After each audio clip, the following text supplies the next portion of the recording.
for joining me today.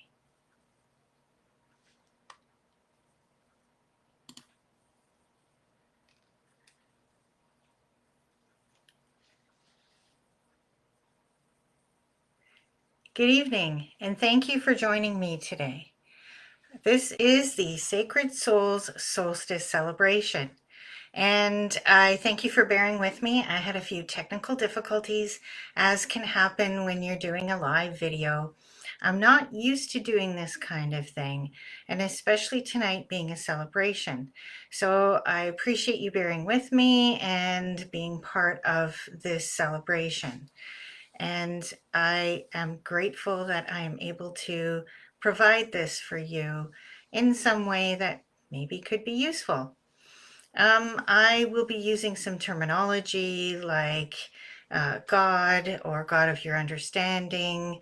However you term God, universe, God of your understanding is entirely up to you. This is a service meant to educate and allow people to participate in their own way, in the way that they would like to participate. So we're going to talk about Yule or winter solstice.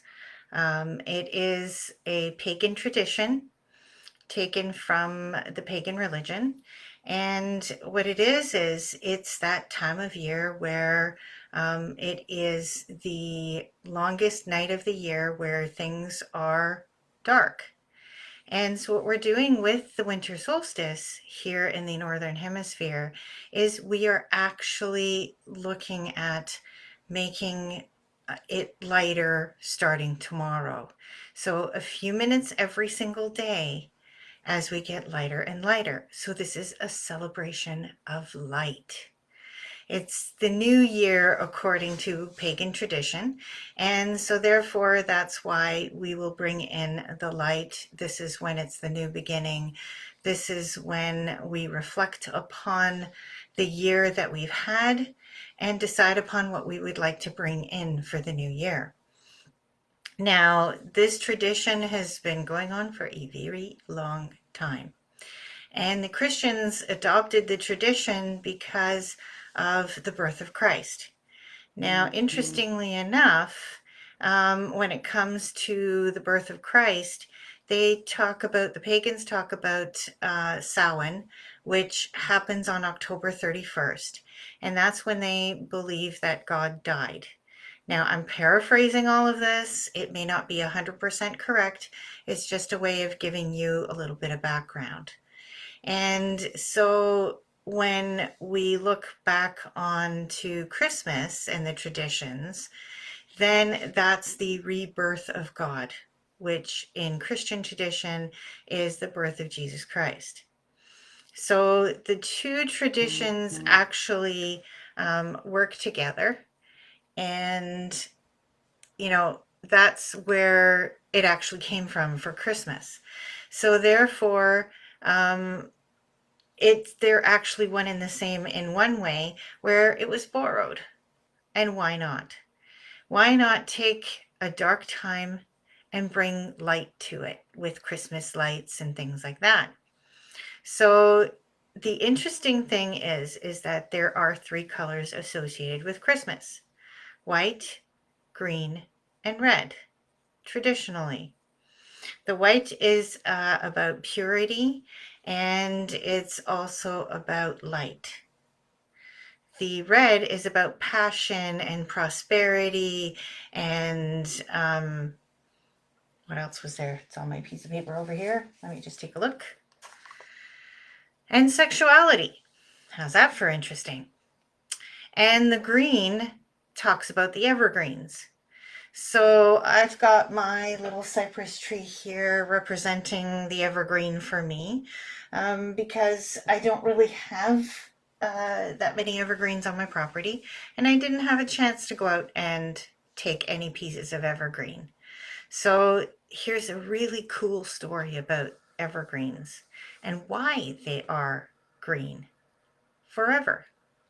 So one day the sun decided that it was going to go away for a little bit, and it said to all of the trees, okay, I'm going to go away. Please don't panic. I'm going to be coming back. And so then the sun was gone for a while, and some of the trees lost faith, and they were upset, and so they dropped their leaves. And then some more time went by, and the trees were still upset and sad, and they continued to drop their leaves. Well, the evergreens were actually up on a hill, and so they could actually see that the sun was coming back. But the other trees just would not believe the evergreens. Said, nope, we don't believe that the sun's coming back. And so they despaired and they let all their leaves go. The evergreens, nope, nope, nope. They actually hung on to it and decided that they were going to stay green because they knew the sun was coming back. So when the sun came back, it noticed that most of the trees, like all of the other trees, had lost their leaves and lost their faith, basically, that, the sun was coming back, but the evergreens did not. So then the sun gave the gift to the evergreens that even in wintertime, obviously northern hemisphere, even in wintertime, that they will remain green in order to, foster the people seeing the green and feeling good about it. And the other trees would now forevermore lose their leaves when it came time for winter. How's that for an interesting thing? Now, there are many things that are actually associated with the winter solstice, like the evergreens. And we're talking your holly, ivy, mistletoe, any type of evergreen tree are part of the celebrations because of their ability to remain green and to remind us of the upcoming growing season. It's a celebration. And so that's what we really love about it. The lights, the foods. There are different types of foods associated with winter solstice or Yule. And you've heard of the Yule log. There are other types of foods that are associated with Yule, and you can actually look them up and find out what foods are associated. So that way you can learn more about it. Now, I have a book here that, where did I put it? There it is, that I got my information from. Excuse me. And I found it extremely helpful. It has all kinds of information about all the different celebrations around the whole year. Now, around the whole year, it's called the Wheel of the Year because the wheel goes round and round, as does our year, as does our world. So therefore, it's the Wheel of the Year. So there are different celebrations throughout the year that are also related from pagan to Christian, like Easter, and even Halloween, which is Samhain, Beltane, which is May 1st. So a lot of them are, and some of them are not. And it's just fun to learn about and to celebrate the earth and the wheel of the year in a different way. And it might be something that you might want to explore. So this is the book here. It's called Sabbats. It's by Eden McCoy. And I really, really like it because it's got all kinds of really cool information in it. And, as I go through it, it talks about the foods, like for Ivalg, which is February 2nd. There are Swedish waffles and honey cake. And it talks about Beltane, which coincidentally is the day that I was born. I was born on a hinge. And we can talk about Beltane at another time. And there are so many different traditions and things like that. There's a lot of stuff online about the Wheel of the Year. So I would encourage you to explore a little bit and figure out what is best for you. I like the Wheel of the Year because it makes things a little bit more interesting. The fact that I was born on one of the celebrations Beltane is one of the celebrations with regards to fertility, not just fertility of people, but fertility of your crops. So let's get back to our solstice and what we will be doing tonight. So solstice is about releasing whatever you want to release for this year.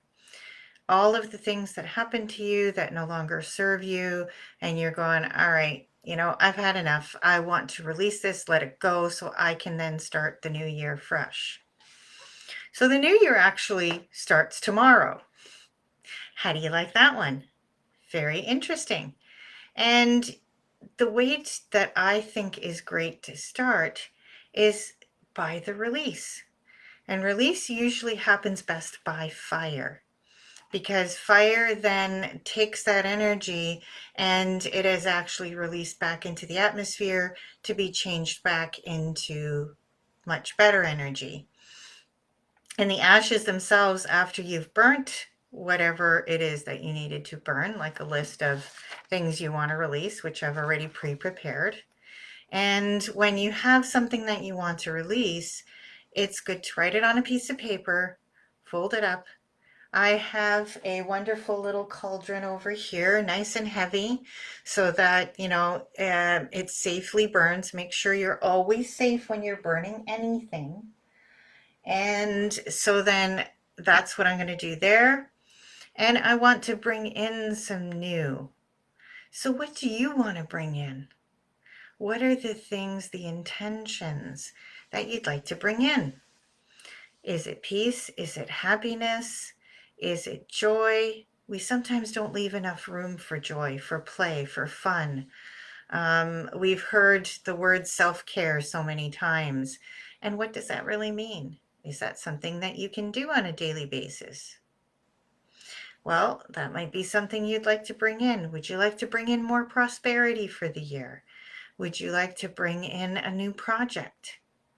I've got a new project I'd love to bring in, which is why we're starting this tonight. And so therefore, what is it that you'd like to bring in? So tonight, as we go through our lovely little celebration, I'm going to leave a little bit of a pause in order so that you can then set your intentions, so we can then bring that to fruition for you, the things that you intend. And the way that works best is that when you actually set your intention, it's one of those set it and forget it kind of things. It's not one of those that you have to keep thinking about or worrying about or wondering about or focusing on all the time. It's one of those things that when you set your intentions for the new year, you set it and forget it. Let the universe take care of it. As soon as you tell the universe what you want, it conspires to bring it to you. As long as you stay on track and continue to do things towards that goal. And we can talk about that at another time. For tonight, I just want to be able to get to our ceremony, and hopefully you'll be able to see everything. If I need to move stuff around, I will. And so I'm going to carefully move my altar. Now, an altar can be made up of whatever you would like. It's not about, things being perfect or working a particular way. I'm going to tilt my camera. Hold on one sec, guys. I'm going to tilt my camera. Hopefully then you can see what it is that I'm doing.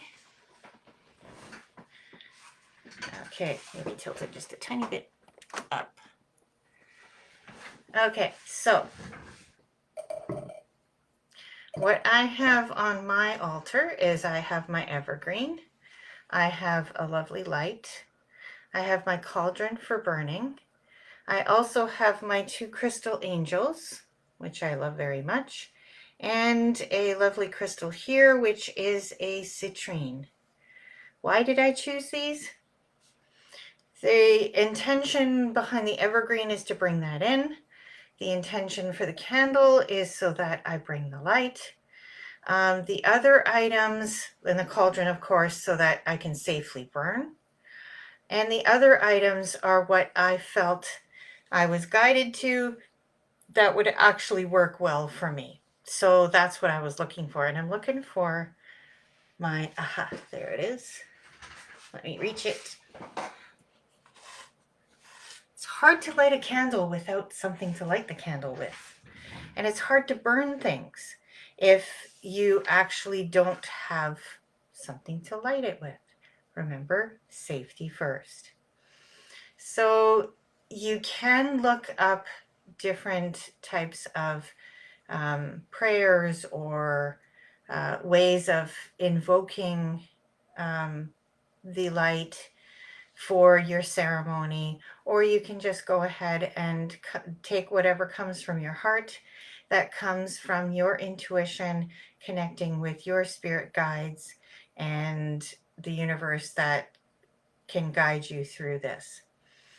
I've taken some of the things that I believe that I would love to have at the ceremony and that I was guided to. So I was guided to have these different things for my ceremony tonight, for our ceremony tonight. And you can put anything you want on the altar. There isn't any hard and fast rule. It's what you feel would be best for you, because it's about you. Yes, a good candle is good. Having the representation of the evergreen, you can have foodstuffs to offer to the gods, as they say in some of the manuscripts. There's all kinds of stuff out there. I would encourage you to go with what your heart, your higher self, your spiritual team, your God in the universe, however it works for you, is perfectly fine. Again, no hard and fast rule. And as a metaphysical minister, I believe in all paths and I accept all paths. So, how would you like to get started? All right. So, first, I would like to invoke the angels and the archangels and the ascended masters, beings of love and light and loving intent, and those that are meant to be here in the homes of any of the folks that are watching and listening and being a part of this service. So I'd like you to be part of this. So that's why we do the invocation.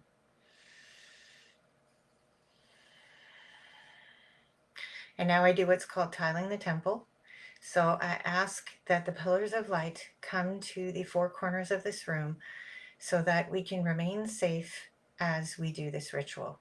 And anything I do in this space also assists you in your space. I now ask for the circle to come over us, and I breathe in and it comes over the whole space. And then I ask the triangle to come down, and it connects to the bottoms of all four light pillars. So this means that I am safe and you are safe in this space as we do this ritual. So I'm going to move my little evergreen over a little bit so that we can see a little bit better. And so as I begin this ritual, I ask that the light come back and be present to us today as we come together to celebrate the coming of the light. And so it is.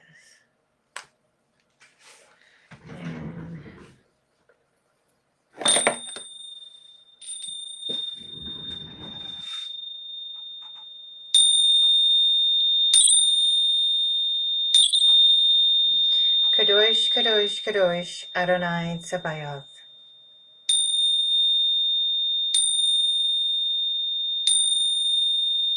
Kadosh, Kadosh, Kadosh, Adonai Tsabaoth.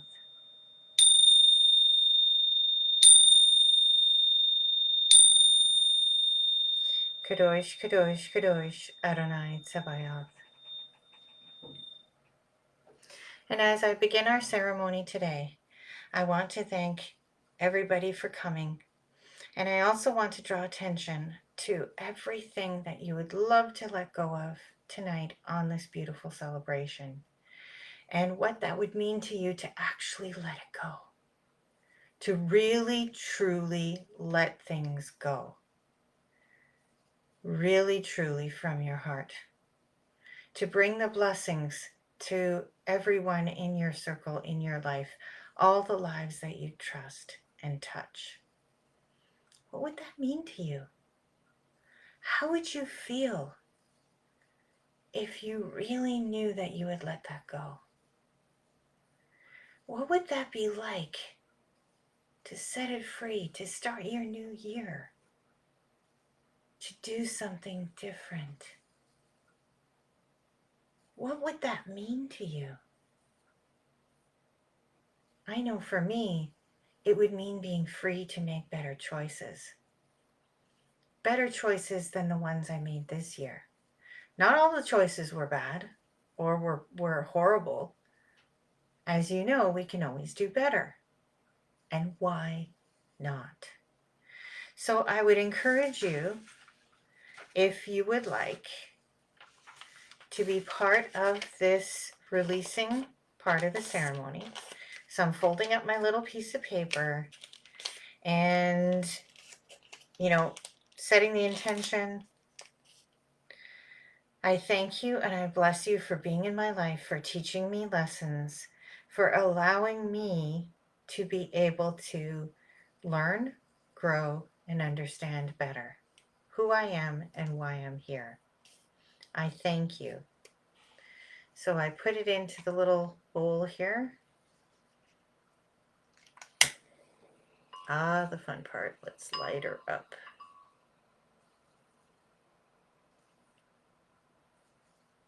I've done this on full moon ceremonies as well.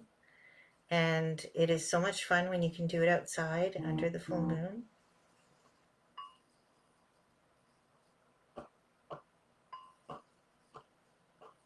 The feeling of release.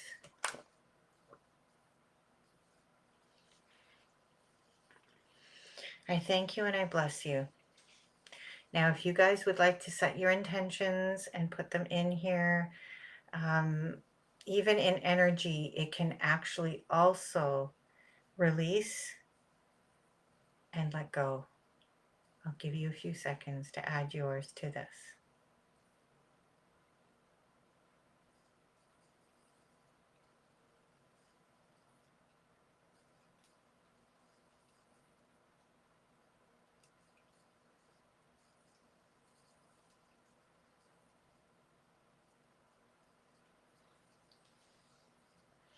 And now I'll carefully set this aside, and so that the smoke will be beside me instead of actually right in front of me. And now what I'd like to do is to impart some blessings and to ask for the light to return. So as we sit here together and have released what we needed to release, let us talk about bringing back the light. The light is here. The light is burning brightly. The light is part of our heart. The light returns, and it brings with it the brightness of the days. It brings with it truth, peace, honor, love, clarity, and honesty. It brings with it peace. It brings with it purity. It brings with it lots and lots of passion, prosperity, everything good that we need in the world today. I would encourage everybody here who's listening to this and participating to realize that there is hope in the world. Even when it seems like there isn't, there is hope in the world. We can touch each other's hearts. We can be part of the solution. We realize that things are not going to be the same as they were before. Change always happens. And as we are in this space of change, Let us be the light to one another so that we can continue to be part of each other's lives, continue to raise each other up in the higher frequencies, and be present to each other's light. And when that light wavers or seems like it's going out, may we be the ones to walk over and light each other up.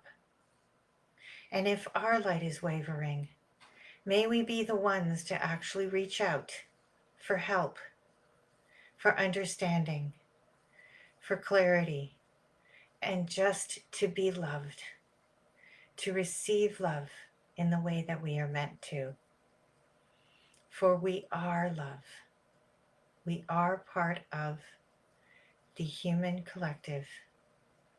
We are one human race, human beings having a spiritual experience. May we always be able to assist each other in this experience. We are on the same train together. We just might be on different cars. May we inspire each other. Be the light to one another. No matter how dark it seems, the light always returns. Just like the evergreen who believed that the sun would return. We know the sun will return, and it is within us.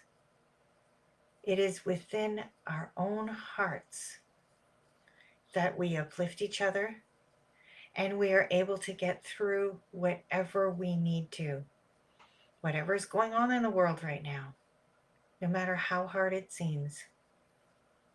Remember, the light is always present.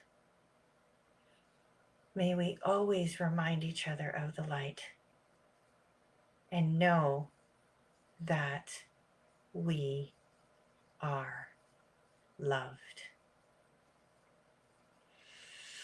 May the peace of the light, the joy of the season, be always in your hearts. In my heart, may we share our own selves, our own life with each other, with the support of our family, our friends, and what I like to call our chosen family, those ones who came into our lives and into our hearts and constantly uplift us and keep us going. May we always be able to take those steps forward when we need to.